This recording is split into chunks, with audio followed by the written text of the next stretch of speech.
제가 오래전에 브라질에 부흥회를 인도한 적이 있습니다. 그 담임 목사님이 저를 보고 하는 말이 나는 목사님이 부럽지 않습니다. 그래서 혹시 제가 무슨 잘못을 했나 실수했나 생각해서 목사님 제가 뭐 잘못했습니까? 그랬더니 그건 아니고 목사님 교회에 교인이 많지만은 목사님을 대신하여 죽을 수 있는 사람 있나 물어보는 거예요. 자신이 암에 걸렸는데 그 교회 여집사님이 아주 사생결단하면서 하나님 목사님에게 암을 나에게 주세요. 나는 하나님 나라 가도 되지만은 목사님이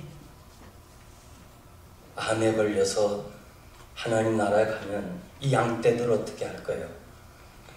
울면서 금식하면서 하나님 앞에 매달렸어요. 그래서 기적적으로 목사님은 암을 치료받고, 그러나 여집사님은 암에 걸렸습니다. 그러니까 목사님이 얼마나 참 잊을 수 없는 사람입니까? 그러면서 목사님 교회에 목사님을 대신하여 죽을 사람이 있느냐? 그날 밤 저는 한 잠도 못 잤어요. 왜? 선임 장로님부터 시작해서 수십 명 되는 장로님, 권사님, 집사님 다 생각해도 나를 위해 대신 죽을 사람이 없더라고요.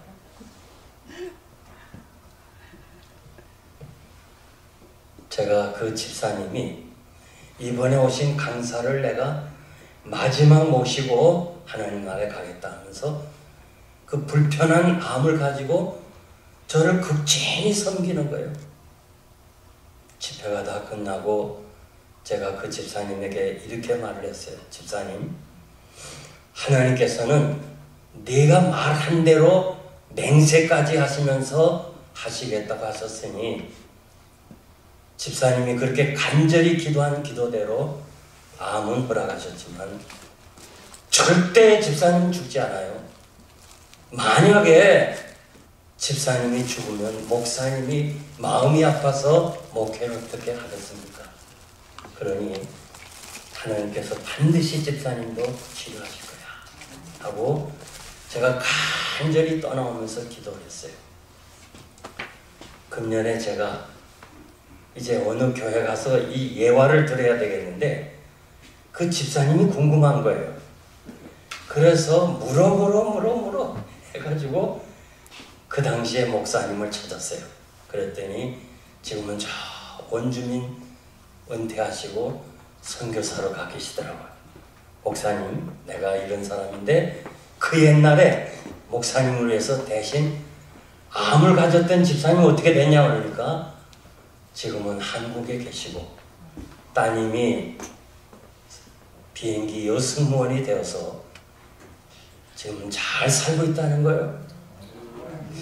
그러면서 권사님이 되셨다는 겁니다. 그래서 저는 참 그 소식을 들으면서 얼마나 감사했는지요. 다윗이 죽을 날이 임박함에 아들 솔로몬에게 유언을 합니다. 너는 힘써 대장부가 되고 여호와의 말씀대로 순종하면서 살아가라. 그리하면 모든 것이 형통할 것이다. 내게 해를 많이 준 요압은 100발로 평안히 죽게 내버려 두지 말라. 죽여달라는 거죠. 시므이라는 사람이 내 피난길에 돌을 던지면서 나에게 그렇게 어려움을 줬는데 내가 지혜로우니까 100발의 피를 흘려 음부에 내려가게 해달라. 그리고 바르세의 아들에게 은총을 베풀어 주어라. 너와 같이 식탁에 앉아서 같이 밥을 먹어라. 한 형제처럼 지내라. 그렇게 유언을 했습니다. 아마 여러분도 뒤돌아보면 목회 사역에서 나에게 정말 도움을 준 사람도 있고 힘들게 한 사람도 있을 거예요. 바울에게도 있었어요. 바르실레는 도대체 어떤 사람입니까? 다윗이 압살롬의 혁명을 통해서 결국 아들과 싸울 수 없어 피난길에 올랐고, 그 어려운 시점에서 바르실레는 다윗과 함께한 사람들을 공개하였더라고 성경은 말씀하고 있습니다. 본문에서 우리 사회 목사님도, 사회 보신 목사님도 한번 읽었다고 했는데, 우리가 다시 한번 이 말씀을 깊이 정독하면서 묵상하면서 읽어보면 바르실레는 진정 아름다운 삶을 산 사람입니다. 이제 우리도 뭔가 샘플이 있어야 돼요. 누구를 따라가야 될 모델이 있어야 되는데, 저는 오늘 이 귀한 시간에 저를 비롯해서 바르실레를 좀 본받으면 어떻게 될까? 그리고 우리들의 그 남은 생애가 하나님 앞에서나 사람들 앞에서 아름다운 삶을 살기를 소원하면서 본문을 통해서 이분을 세 가지로 소개하겠습니다. 첫째는 어려운 사람을 섬긴 사람입니다. 다윗은 갑자기 피난길에 올랐기 때문에 준비한 것이 하나도 없어요. 제가 오래전에 하와이에 부흥회를 한 적이 있는데요. 거기에 그 침례교 목사님이 자신이 이름을 이렇게 대통령 이승만 대통령의 아내된 이름을 자기 이름으로 이렇게 바꿔가면서 자신이 이승만 박사가 이 4.19 때 이 하와이에 와서 아무것도 가지고 온 것이 없으니까, 그 당시에 뭐 하와이에 있는 교민들도 가난했고 또 한국적인 것도 가난했고, 그 시절에 누군가가 이 박사를 도와주면 그 기업이 완전히 끝나기 때문에 그저 무작정 와서 아무것도 가지고 온 것이 없어서 결국은 식당에서 남은 반찬을 싸가지고 가서 먹었다는 거예요.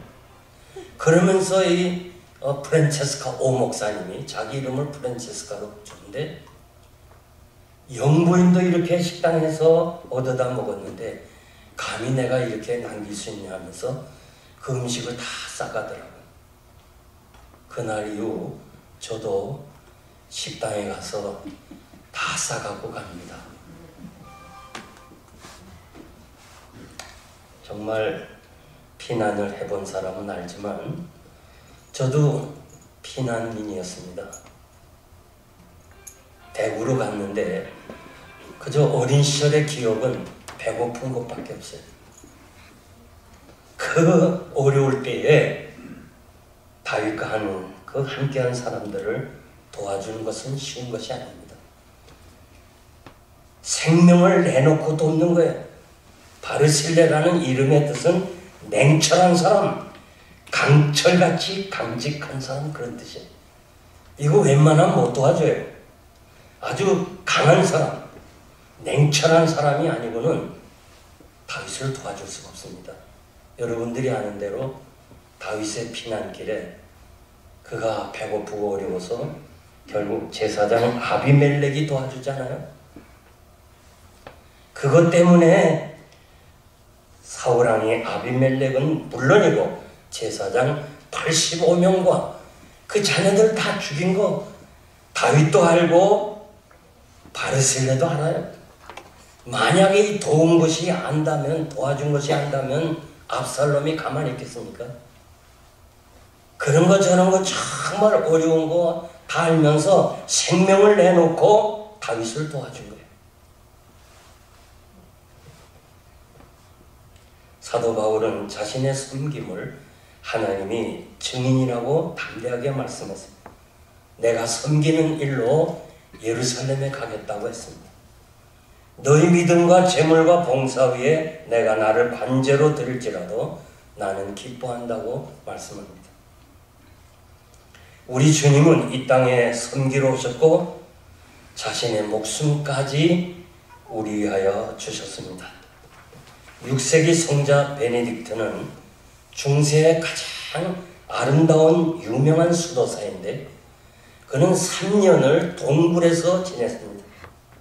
그리고 수도원을 설립하고 나서 수도원에 큰 목표를 세우고 간판을 세웠는데 이 수도원을 방문하는 사람은 모두 예수님이 오신 것처럼 섬기겠다고 그렇게 각오를 했습니다. 우리가 모든 사람을 주님께 대하듯 섬긴다면 얼마나 아름다운 삶을 살겠습니까?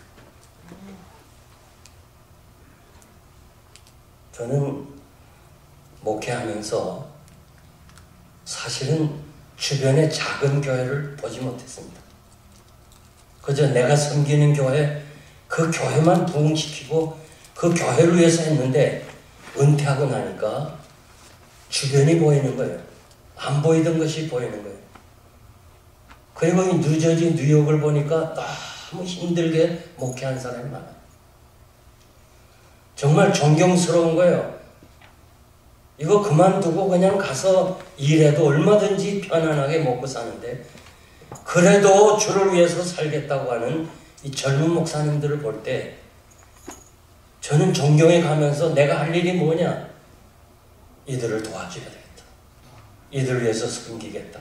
그래서 상담도 하고 만나면 밥도 같이 사 먹으면서 또 제가 가진 책을 주면서 상담도 하고 그 목사님에게 내가 설교를 참 유튜브로 어떤지 본 카톡을 한번 보내줄 수 있느냐. 오늘 이 목사님들이 자기 설교를 점검해 준 사람이 아무도 없어요. 그래서 제가 그 설교를 들으면서 목사님 이건 이렇게 하면 좋겠다. 이건 저렇게 하면 좋겠다 하면서 지금 저는 하나님이 부르시는 그날까지 섬기려고 합니다. 목사님 여러분, 우리는 섬김을 받으려고 하면 안 됩니다. 우리가 이제 나이가 들고 은퇴했으니까 섬김을 받아야지. 아니에요. 우리의 남은 생애가 정말 섬길 수 있는 사람, 뭐 꼭 돈이 있다고 섬기는 것이 아니고 여러분의 말 한마디가 이 젊은 목회자들에게 격려가 되고 힘이에요. 제가 한국을 다녀온 지가 50일째 되는데요. 50일 동안 한국에서 집회하고 돌아왔는데 가기 전에 어느 한 교회 목사님이 밤에 상담이 왔어요. 목사님, 내가 이제 교회를 그만두겠다고 그래. 그래서 제가 밤새도록 전화로 상담했어요. 목사님, 아니야. 그런 순간이 다 있어. 나도 있었어. 이거 넘겨야 돼. 함부로 말하지 마. 당신이 함부로 말하면 그걸로 끝나는 거야. 참아. 하나님의 위로가 함께 할 거야. 하나님이 감당하게 할 거야. 막 그냥 장로가 삿대질을 하고 막 그래 너무 충격이 돼가지고 그만두겠다는 거야. 마지막 상담은 밤새도록 끝나고 그 이튿날 두 부부가 울었다는 거예요. 여러분 지금 가만히 보세요. 이 주의 일 하기 위해서 얼마나 젊은 목사님들이 희생을 하고 있어요. 우리 세대는 정말 어떻게 보면 잘 지냈어요. 아무리 힘들어도 이 목사의 영역을 건드리지 않았어요. 그 울타리는 허물지 않았는데 요즘의 교인들은요, 이 40대 50대들은요 이상한 교육을 받아가지고 위아래가 없는 거예요. 그냥 막 대들고 목사를 향해서 막 삿대질하고 목사의 멱살을 잡는 사람들이. 이런 때 이 목사님들을 누가 도와줘야 될까요? 이 사모님들을 누가 위로하겠어요? 바로 여러분들이 하셔야 되는 거예요. 만나서 위로해주고 기도해주고 힘을 격려를 주면 이것이 우리들의 마지막 사명이라고 저는 생각합니다. 두 번째는 자신을 아는 사람이에요. 다윗이 베풀어준 은혜에 보답하기 위해서 바르셀레와 함께 예루살렘으로 가자. 나도 내가 나를 공개한 것처럼 너를 좀 공개하고 싶구나. 나 같으면요 가겠어요. 응? 우리가 참 뭔가 이렇게 남을 대접하고 공개하면서도 또 뭔가 바라는 것이 있는데, 이제 다윗 왕이 같이 가자 하는데 그 여생이 얼마나 좋겠어요. 그렇지만은 바르셀레는 내 나이 80입니다. 내가 얼마나 더 살겠습니까? 이제는 좋은 것 또 흉한 것 분간도 못합니다.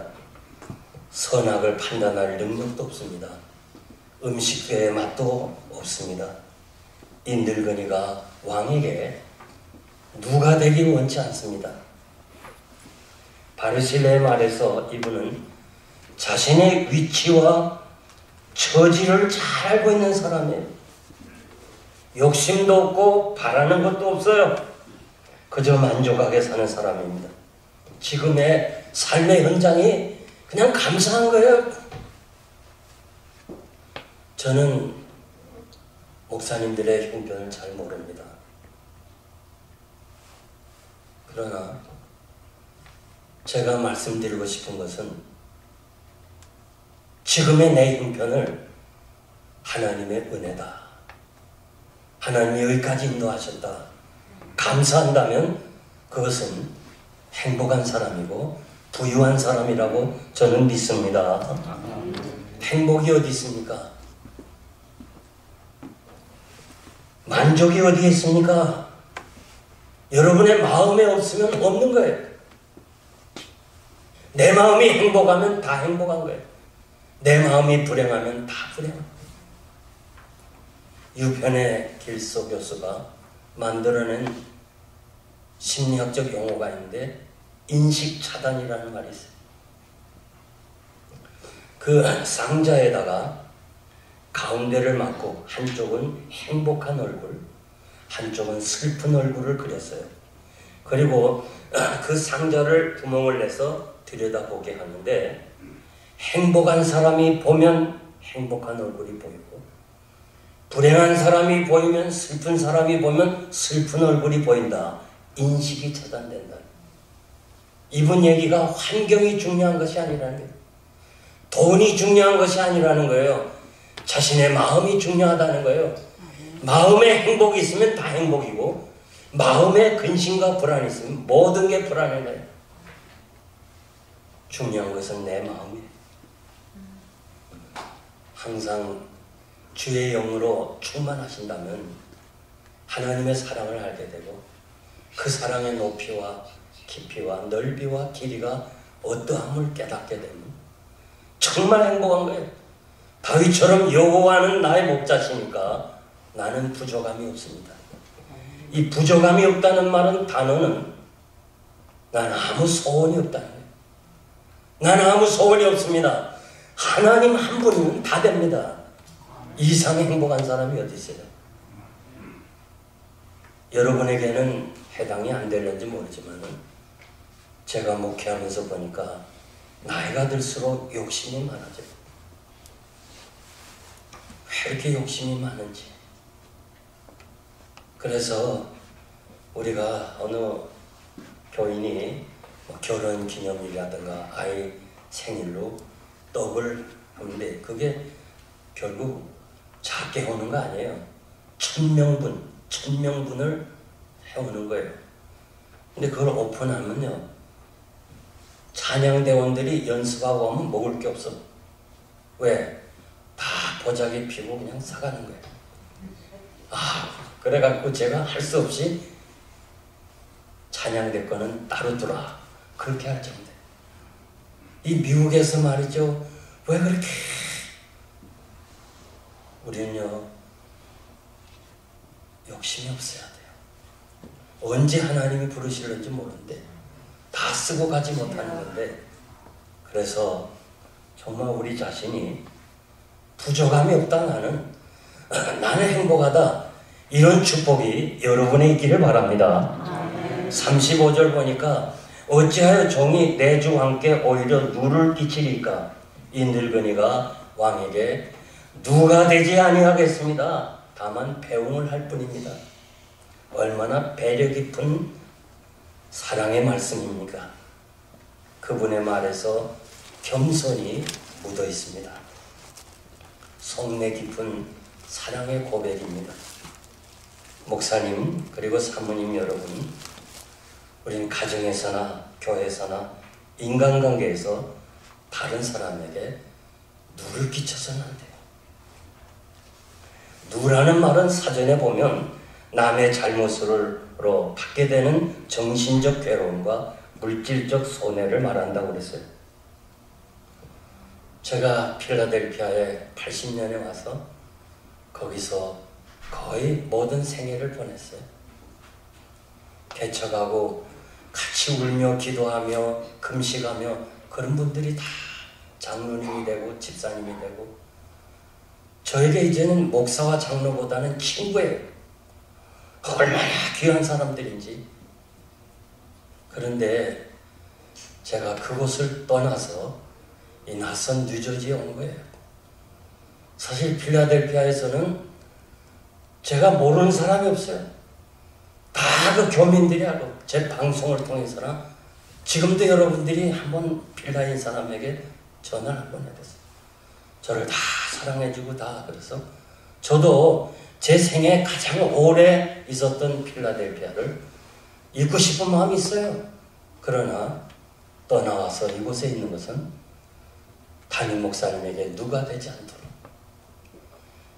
벌써 은퇴한 지가 8년이 됐지만 한 번도 제가 영생교회 이렇게 하라 저렇게 하라 한 적이 없어요.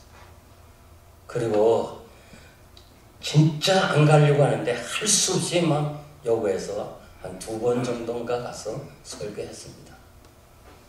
이번에도 창립 기념일날 오시라고 막 담임 목사님이 그러고 졸라도 그냥 안 가야지. 그래서 제가 사양했는데 또 그제 전화해서 이번에 목사님 정말 와서 나를 좀 도와주세요.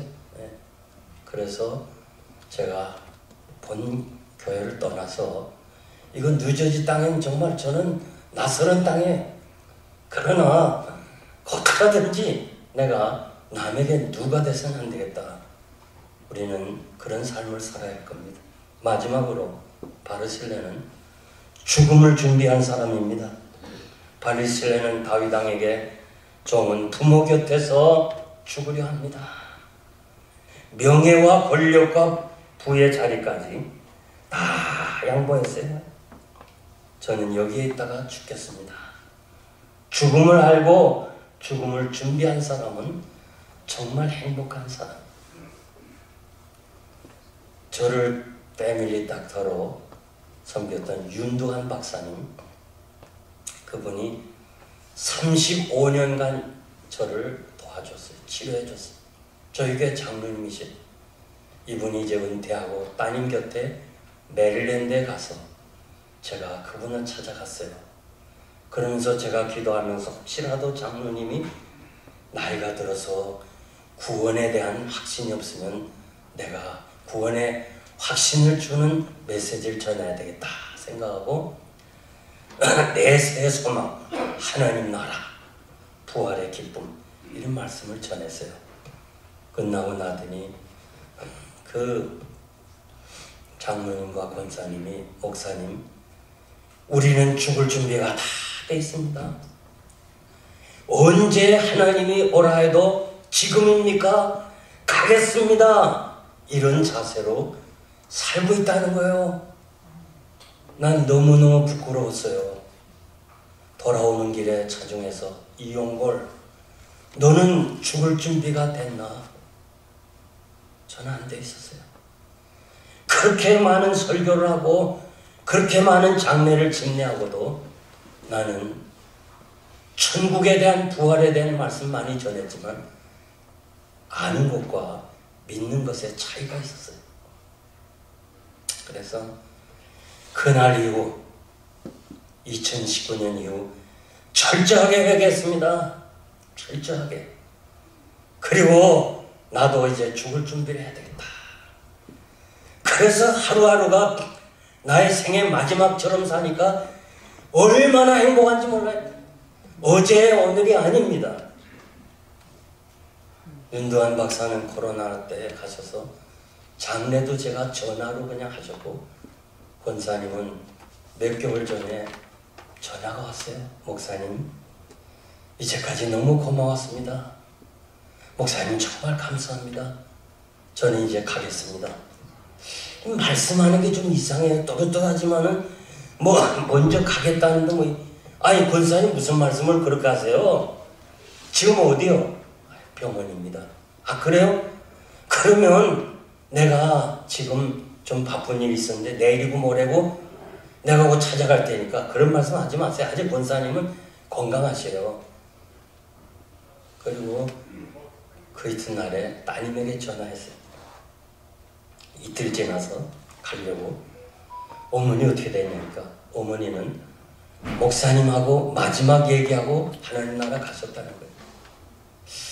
야, 내가 목회 50여 년 동안에 나에게 마지막 감사합니다 인사하고 떠난 사람은 제 기억에 이번 한 번.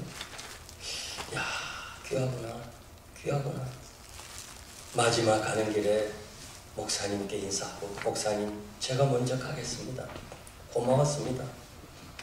지금도 제 마음속에 잔잔한 감동을 가지고 있습니다.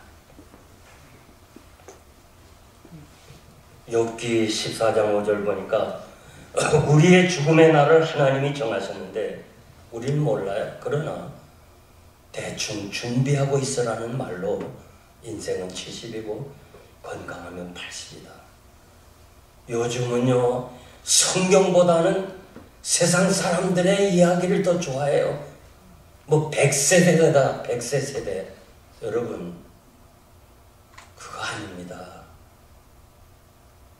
아무리 약이 좋고 영양적인 음식을 먹는다 할지라도 하나님의 말씀대로 될 거예요.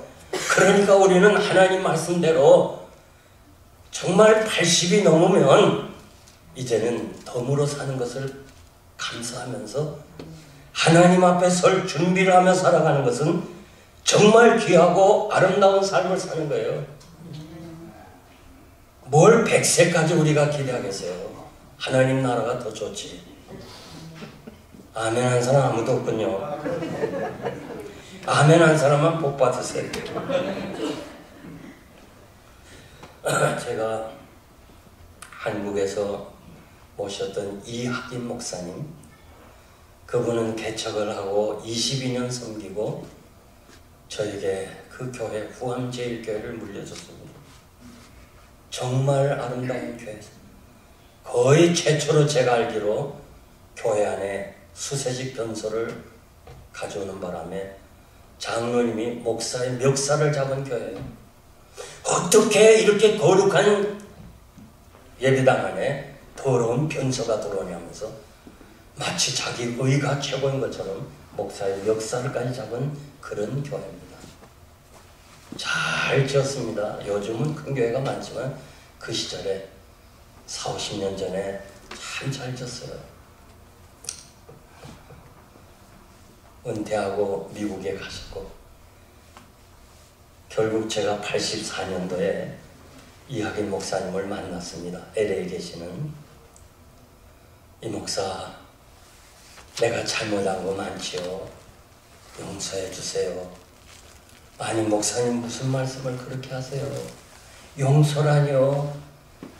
당치 않는 말씀입니다. 나같이 부족한 사람을 이렇게 목사님이 부임자로 교회를 물려주셨는데 이건 말도 안 됩니다. 아니야. 내가 그런 얘기 듣고 싶어 그런 거 아니야.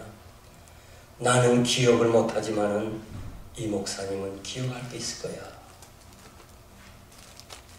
나는 언제 하나님이 오라는지 몰라.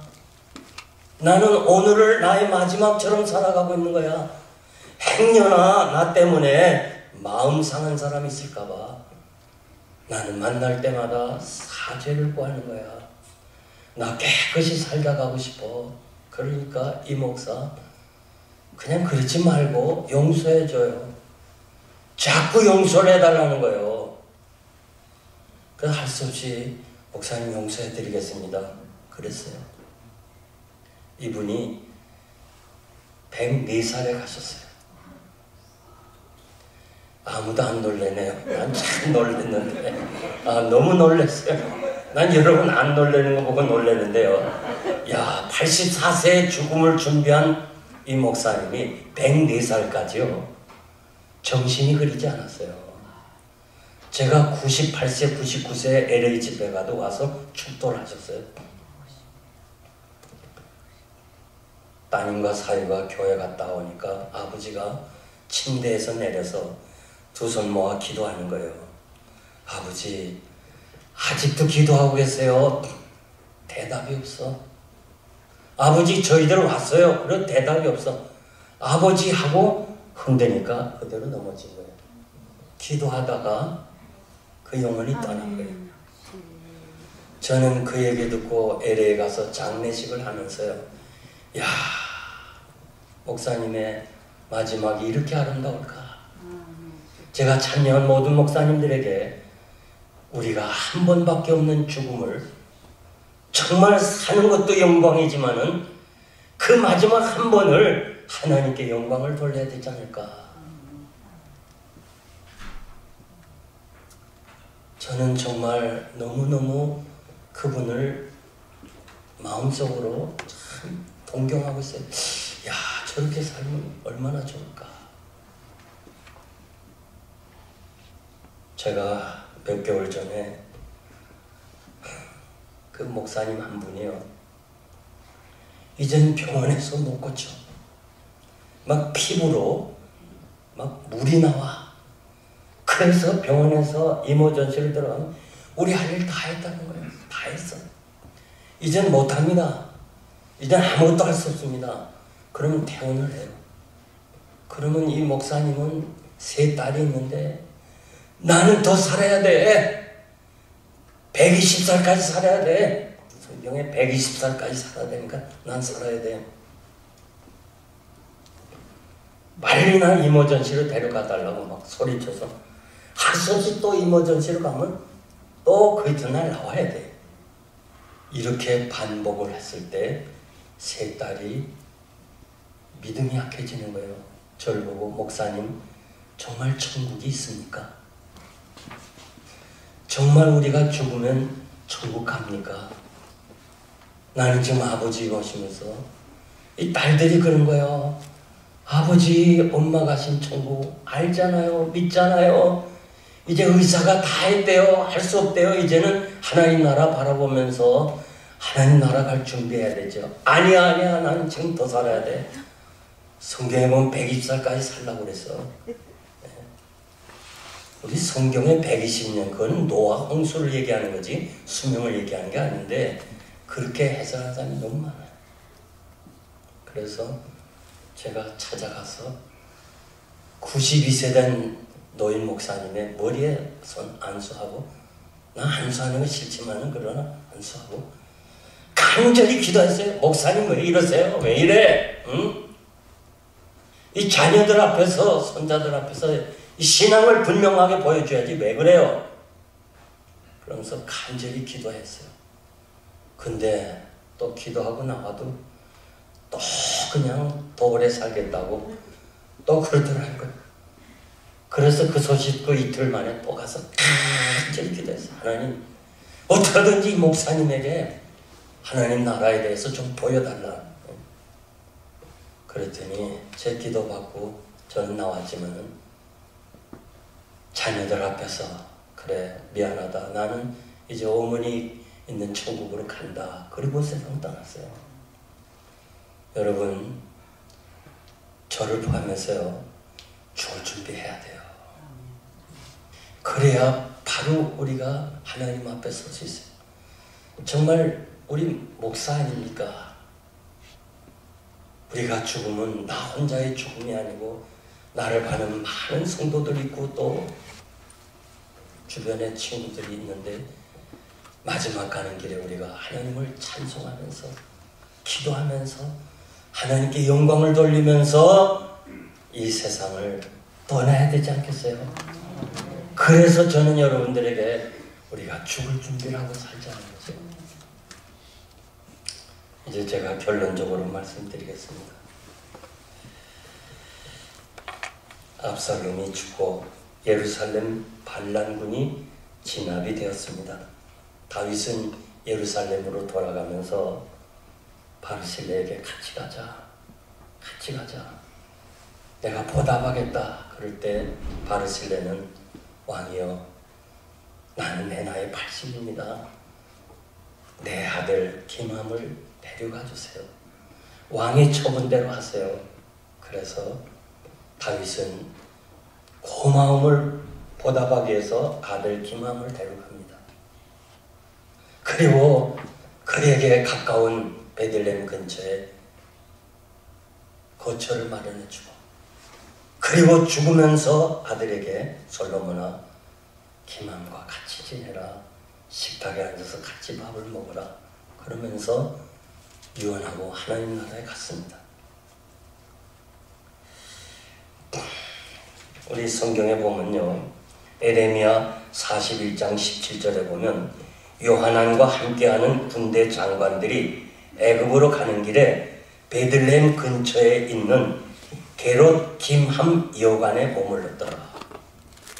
게롯 김함은, 게롯이라는 말은 소유라는 말이고 김함의 소유한 여관이었습니다.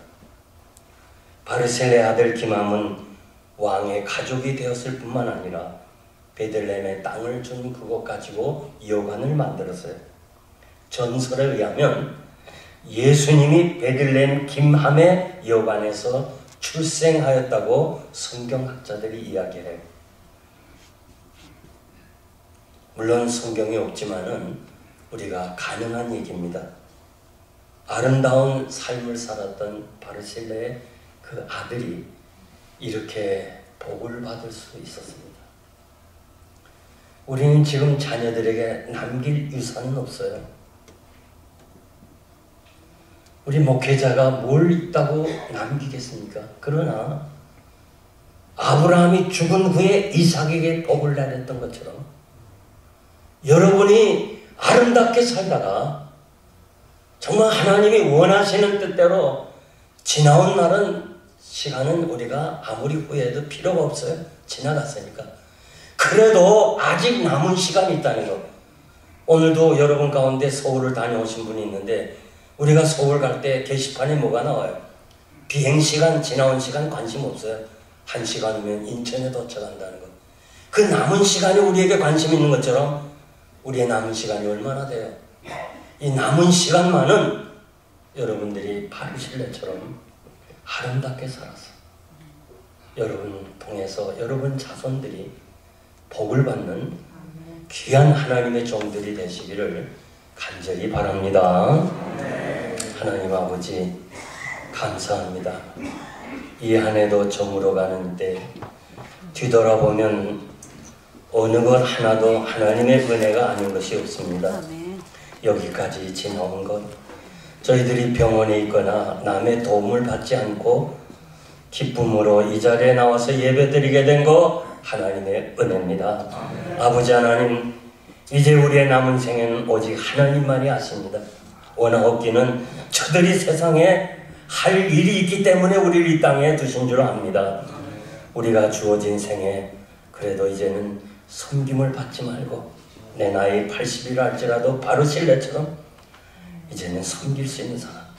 우리 주변을 보면 너무너무 힘든 주의 종들이 많은데 이 젊은 종들을 격려하고 위로해주고 위하여 기도해주는 섬기는 사람이 되게 하시고, 우리 자신의 위치를 알게 하셔서 남에게 누가 되지 않도록, 자녀들에게, 아내에게, 남편에게 누가 되지 않도록 항상 우리 자신의 위치를 알게 하시고 바르실레처럼 죽음을 준비하며 살아서 우리의 남은 생애가 참으로 하나님 앞에서 아름답고 사람들 앞에서도 아름다운 삶을 사는 귀한 종들 되게 하여 주옵소서. 저들의 자녀들을 하나님이 축복해 주시기를 원하옵고, 우리 은목회를 축복해 주시고 회장님을 중심으로 모든 회원들이 서로 위로하고 격려하고 모이면 기쁘고 서로 또 사명감을 일깨워주는 귀한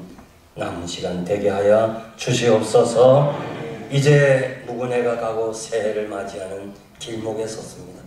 주여 원하옵기는 주의 종들의 가는 길이 평탄케 하여 주시옵소서. 예수님의 이름으로 감사하며 기도하옵나이다. 아멘.